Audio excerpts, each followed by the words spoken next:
Assalamualaikum warahmatullahi wabarakatuh. Bagaimana kabarnya pada pagi hari ini anak-anak? Semoga kita selalu diberi sehat walafiat. Baik, pada pertemuan kali ini kita akan membahas tentang kehadiran Nabi Muhammad dan diangkatnya Nabi Muhammad sebagai Rasul. Jadi kehadiran Nabi Muhammad di sini maksudnya adalah biografi singkat Nabi Muhammad, mulai dari lahirnya beliau hingga beliau diangkat menjadi Rasul. Rasulullah SAW lahir pada Senin 12 Rabiul Awal atau 20 April 571 Masehi. Jadi sekitar 15 abad yang lalu beliau dilahirkan di dunia ini. Beliau dilahirkan, alam ini sangat menerima, sangat senang sekali. Keadaan di dunia ini damai, tentram, semuanya sangat senang dengan kehadiran. Beliau lahir pada tahun gajah, di tahun gajah.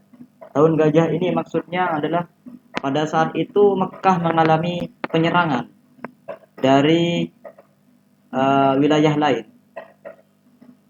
Dan yang menyerang itu adalah tentara bergajah. Maka dari itu ini disebut dengan tahun gajah, yang diabadikan dalam Al-Quran dalam surah Al-Fil. Beliau lahir langsung dalam keadaan karena ditinggal ayahandanya ketika masih berusia 6 bulan dalam kandungan. Jadi beliau belum pernah merasakan kasih sayang ayahnya secara langsung. Beliau disusui oleh Halimah Sa'diyah. Jadi ini seperti budaya Arab yang mana ketika ada seorang yang melahirkan itu tidak disusui oleh ibunya. Ini disusui kepada orang-orang tertentu. Nabi Muhammad diasuh dan dibesarkan di perkampungan Bani Sa'ad sampai 5 tahun. Nah, ini dibesarkan di kampung milik Halimah Sa'diyah ini. Nah, pada umur 6 tahun, ibunda beliau, Siti Aminah, itu wafat. Jadi pada umur 6 tahun ini beliau ini sudah menjadi anak yatim. Sangat menyedihkan. Kemudian diasuh oleh kakek beliau, jadi yaitu Abdul Muthalib. Ketika menjadi yatim, kemudian kakek beliau yang mengasuhnya. Tak berselang lama, pada umur 8 tahun sang kakek meninggal dunia pula.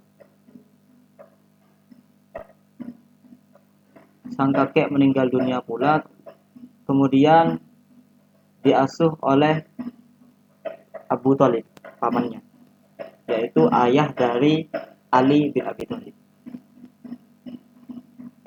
Pada umur 10 tahun beliau menjadi pengembala kambing. Nah, di sini beliau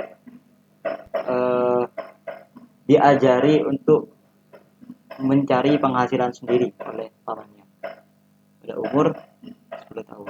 Nah, pada umur 12 tahun beliau belajar berdagang.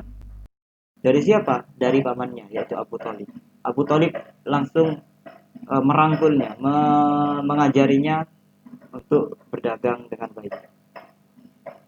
Beliau dan pamannya ketika melakukan perjalanan ke Syam untuk berdagang, itu bertemu dengan seorang pendeta di perjalanan. Kemudian pendeta ini menyuruh kepada pamannya untuk kembali saja ke tempat asalnya.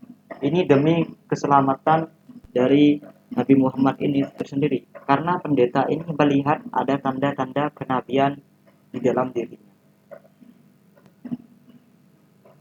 Pada usia 25 tahun, beliau itu sudah sangat mahir, sangat mahir dalam berdagang. Jadi beliau itu selalu berperilaku baik dalam berdagang. Jadi dalam berdagang itu beliau tidak pernah membohongi pembeli. Ketika barangnya bagus, beliau katakan bagus. Ketika barangnya cacat, beliau katakan cacat, dan beliau tidak akan menjualnya karena cacat. Jadi beliau itu sangat menjunjung akhlaknya dengan sangat baik. Pada saat itu pula, pada usia itu pula, beliau menikahi Khadijahnya, yang mana Khadijah ini merupakan majikan beliau.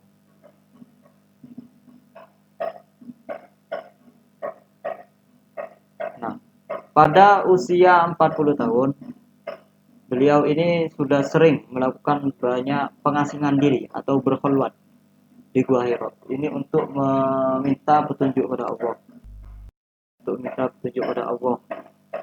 Bagaimana dengan keadaan Mekah ini. Kemudian pada tanggal 17 Ramadan,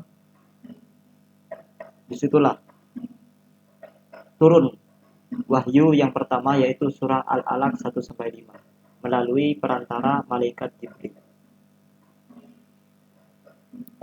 Malaikat Jibril datang, Nabi Muhammad pun seperti menggigil dengan kedatangan malaikat Jibril ini.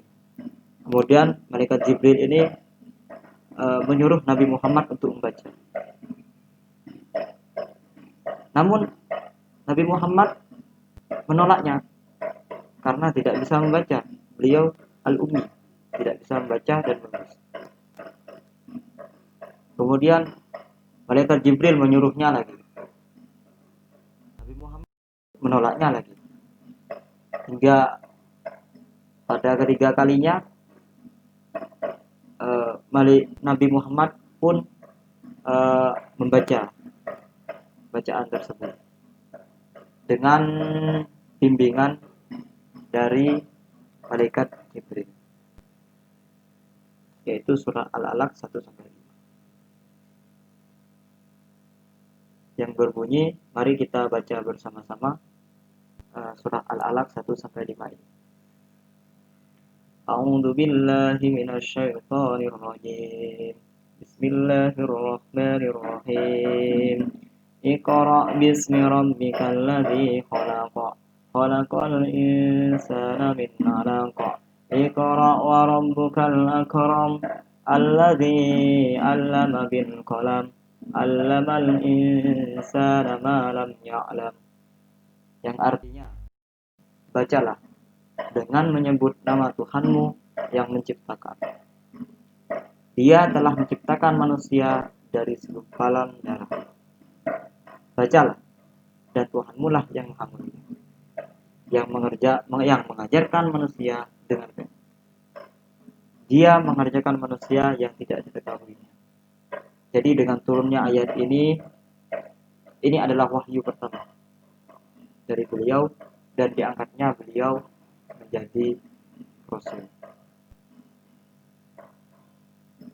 Mungkin sekian dari saya, kurang lebihnya mohon maaf. Assalamualaikum warahmatullahi wabarakatuh.